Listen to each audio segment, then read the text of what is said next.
Well, we know about an ARB xt is equal to v1 xt minus 1, v2 xt minus 2, plus dot dot dot all the way 3p xt minus p, eighth order autoregressive function.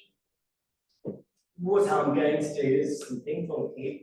Multiply both sides by xt plus h, or k, up to you.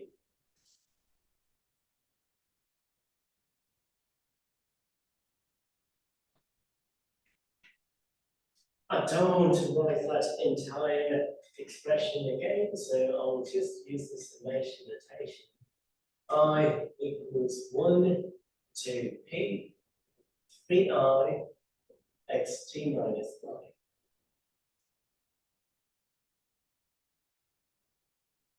I. I multiply by xt on both sides, so sum I equals 1 to p, 3i, xt minus I. That should be presentation.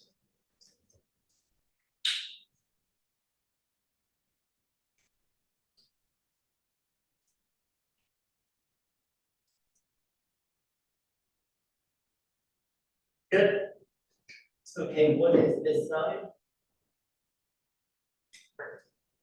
After I take the expectation, if I take the expectation on both sides, expectation of xt plus h, xt, and from day one, I said anytime we refer to x of t, we are referring to a series where I subtracted the mean out. The level is 0. So it's a mean 0 series.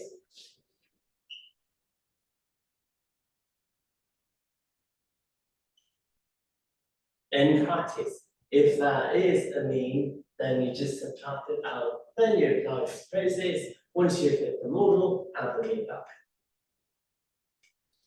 On that side, it should be expectation.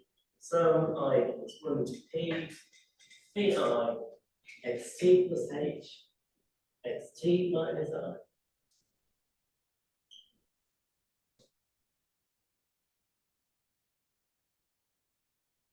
Good. Constant, it'll come out.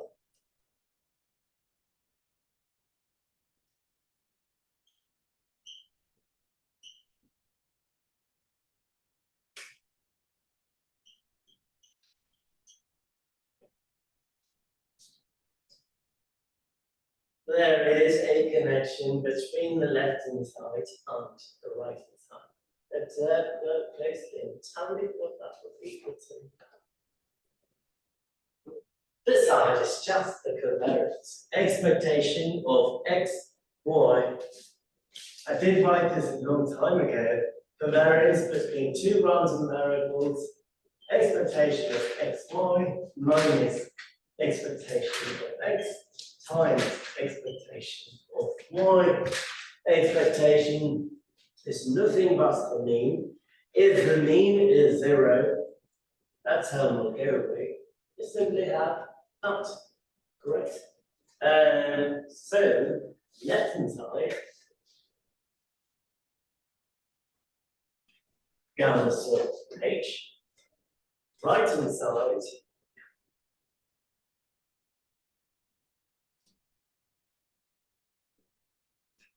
vi dot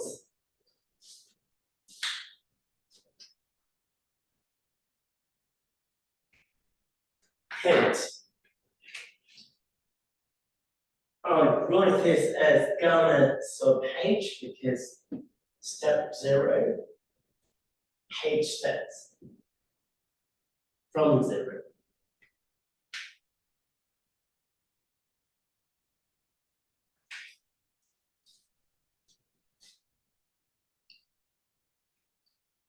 So h plus I. Come again? Minus I. T minus. Is it gamma sub H plus I? Minus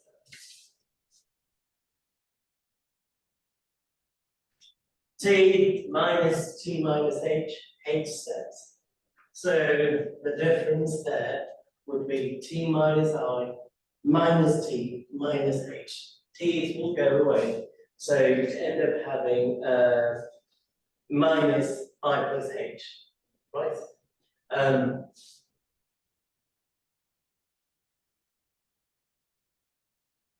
If that were to be negative H, that would become I minus H. Do you agree? Yes, no, No, why is that? symmetry. Gamma sub H is the same as gamma sub minus H. So if I change H to minus H, I'll end up getting I minus H. Or H minus I, because I have an absolute value. So in general, that is usually represented as H minus I, because oftentimes when people derive this, they would put a minus H there. I don't like negative, so I put plus H, right? So if you replace that by negative H, subtracted, you will get I minus H, but it's all the same thing because we know gamma sub H is the same as gamma sub minus H, so I can easily rewrite this that way, or this way,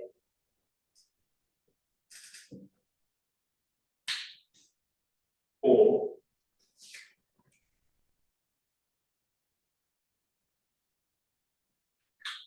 up to you.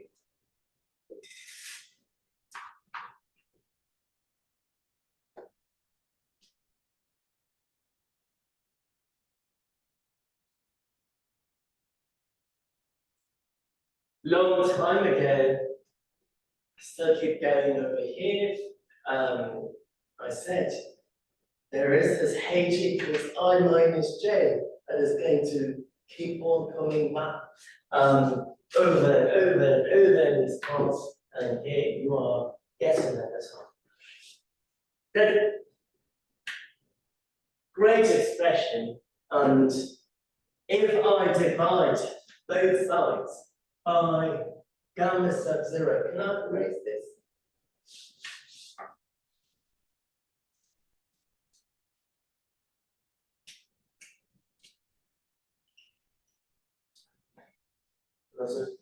Did you say you wanted to go to the one was 950?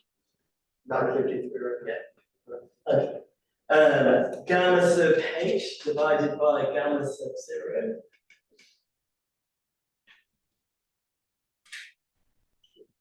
Same thing is going to apply on that side. And you can tell me what that equation is going to change to if I divide by gamma sub 0.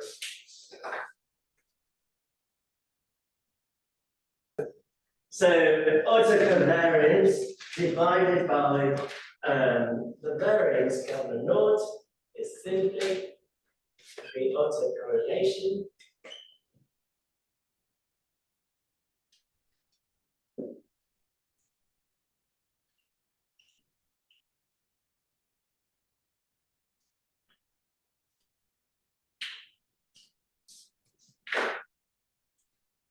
good. Long time ago, and I can still remember American Pie. Have we heard that song? It's a great karaoke song, which never quit it. It goes on forever. When I first started, in the first few weeks, I showed, we graphed the autocorrelation function. And I said, that is very important in time series. So, a very crucial expression. Next time, I'm going to start with AR1, go to AR2, at most we'll go up to AR3. Bring your calculator. If you know the row values, which we know we can get directly from the autocorrelation function plot, correct? If I know the autocorrelation, then I can easily find V. That is our ultimate objective. Our goal is to find the V's, right? These equations in an AR model are called U-Walker equations. We will save that for next time.